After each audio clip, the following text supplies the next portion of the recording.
Police in the Belgian capital Brussels have arrested 43 people following a second night of civil unrest.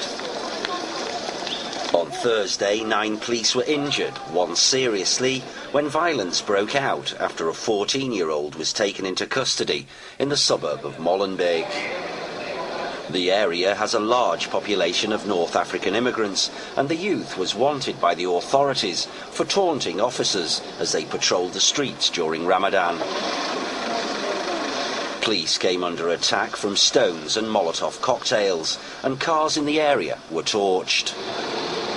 The authorities responded with water cannon, and 100 officers brought the situation under control, but tension remains high.